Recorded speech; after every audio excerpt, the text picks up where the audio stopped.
मुझे तो सुनामी दिख रही है भाई। और मुझे लगता है कि बहुत बड़े मार्जिन के साथ सीटें भी बढ़ेगी और सीट जीतने का मार्जिन भी बढ़ेगा। कल मैं मध्यम ग्राम में गया था, रात को जो नजारा दिखा है, मध्यम ग्राम में मैं चौथी बार प्रचार करने के लिए गया, पहली बार नहीं गया हूं।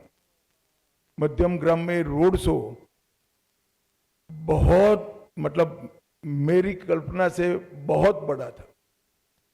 जो बंगाल के टीएमसी के गुंडों की विक्टिम थी, वो असेंबली में बैठकर ये गुंडों के खिलाफ कठोर प्रशासन के नियम बनाने का काम करेगी।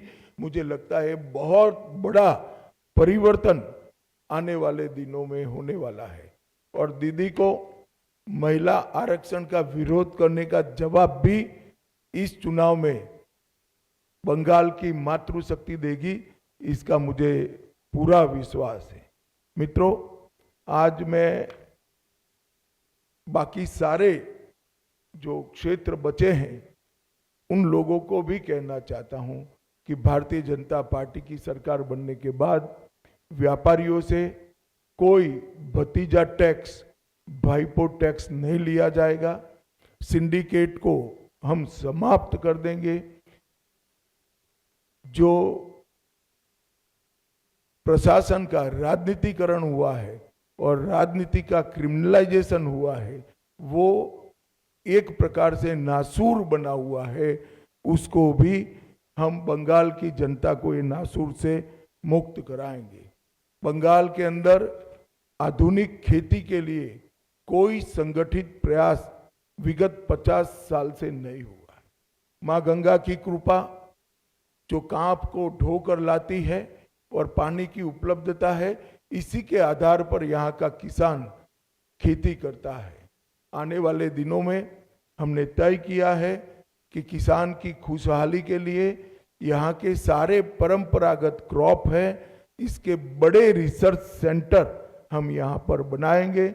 चाहे आलू हो, चाहे धान हो, चाहे बंगाल की मालदा की मसूर आम हो, पान हो, इस सभी के लिए इसकी खेती को वैज्ञानिक तरीके से हम आगे बढ़ाएंगे।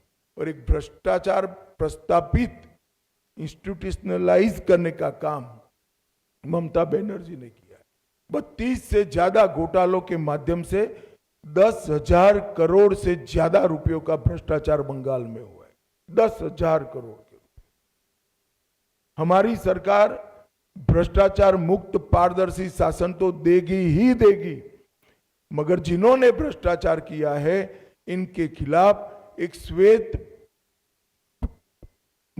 व्हाइट पेपर जारी कर सारे भ्रष्टाचार के आरोपों की सुप्रीम कोर्ट के रिटायर्ड जज से जांच कराकर भ्रष्टाचारियों को कड़ी से कड़ी सजा दिलाने का काम करेंगे, जिससे आने वाले अनेक सालों तक यहां पर कोई भ्रष्टाचार की करने की हिम्मत न कर पाए। मित्रों, हमने अपील की है कि आप परिवर्तन करिए। बंगाल के मतदाताओं को अपील की है। परिवर्तन का मतलब एमएलए बदलना नहीं है। परिवर्तन का मतलब सरकार चलाने वाली पार्टी बदलना नहीं है। परिवर्तन का मतलब मुख्यमंत्री बनाना नहीं।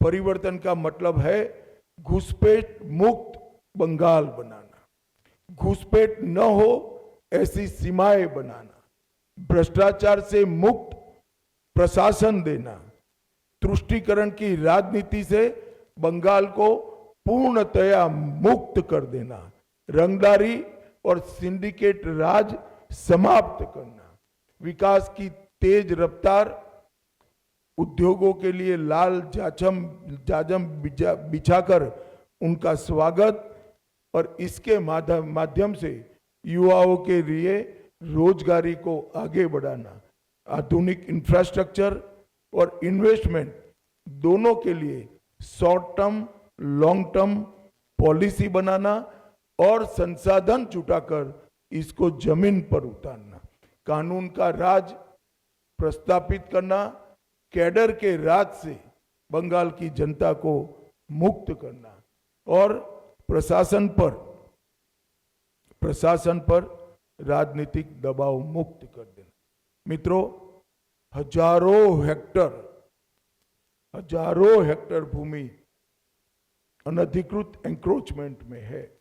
हम आसाम की तर्ज पर बंगाल में भी अनधिकृत एंक्रोचमेंट पर बहुत बड़ा ड्राइव चलाकर ये जमीन को बंगाल के विकास के लिए हम मुक्त कराने का काम करेंगे।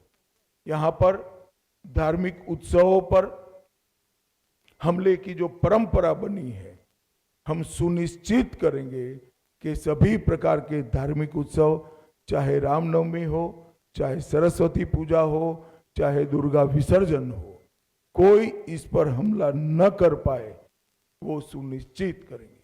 अंत में मैं बंगाल की जनता को इतना ही कहना चाहता हूं, देश का एक बहुत बड़ा हिस्सा नरेंद्र मोदी जी के नेतृत्व में विकसित भारत की यात्रा में जुड़ चुका है। आपका प्यार, आपका उत्साह, आपका एक प्रकार का भरोसा, ये पूरे प्रचार अभियान में नरेंद्र मोदी जी के लिए सरफेस पर आकर दिखाई पड़ा है। और मैं मानता हूं कि भरोसा वोट में कन्वर्ट होकर विजय भारतीय जनता पार्टी की कराएगा। मैं फिर से एक बार दूसरे चरण के सभी मतदाताओं को कहना चाहता हूं, भय मुक्त होकर मतदान करिए, अपनी इच्छा से मतदान करिए और मतदान में रेगिंग न हो, इसकी बहुत अच्छी व्यवस्था चुनाव आयोग ने की है। पुराने चुनाव भूल जाइए, आने वाले बंगाल के सुनहरे भविष्य के लिए हम मतदान करें और भारतीय जनता पार्टी की सरकार बनाए। मुझे तो सुनामी दिख रही है भाई, और मुझे लगता है कि बहुत बड़े मार्जिन के साथ सीटें भी बढ़ेगी और सीट जीतने का मार्जिन भी बढ़ेगा। कल मैं मध्यम ग्राम में गया था, रात को जो नजारा देखा है, मध्यम ग्राम में मैं चौथी बार प्रचार करने के लिए गया, पहली बार नहीं गया हूं। मध्यम ग्राम में रोड शो बहुत, मतलब मेरी कल्पना से बहुत बड़ा था।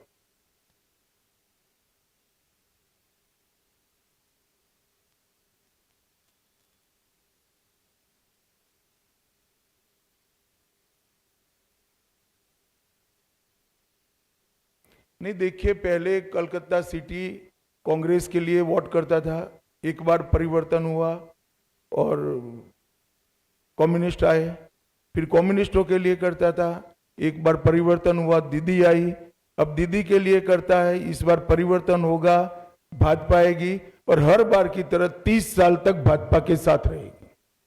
আমি যার নাম ডাকছি এবং তার তিনি হাত তুলবেন, মনোজ্ঞা লোহিওয়াল দিদি, এনডিটিভি। মনোজ্ঞা লোহিওয়াল দিদি, এনডিটিভির।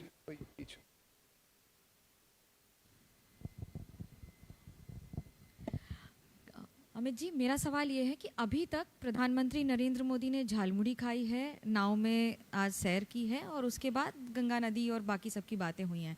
जो भी होता है उसे मुख्यमंत्री ममता बनर्जी कहती हैं या तो पब्लिसिटी स्टंट है या फिर बंगाल में एक जगह बनाने की। ममता जी का मानसिकता ऐसा। टेट्राहेड्रन ग्रुप ऑफ इंस्टीट्यूशंस रो अपूर्व सफलता 2025 सीएचएससी एग्जाम रे 14 जण 95% रु अधिक, 51 जण 560 मार्क रु अधिक और 199 जण 90% रु अधिक रखिछंती। ए वर्ष प्लस 2 साइंस सीबीएसई इंटीग्रेटेड और सीएचएससी रे एडमिशन आरंभ होई सारिछि। फॉर एडमिशंस कांटेक्ट 8093064522 और 8093064525। टेट्राहेड्रन ग्रुप ऑफ इंस्टीट्यूशन, टांगी, कटक।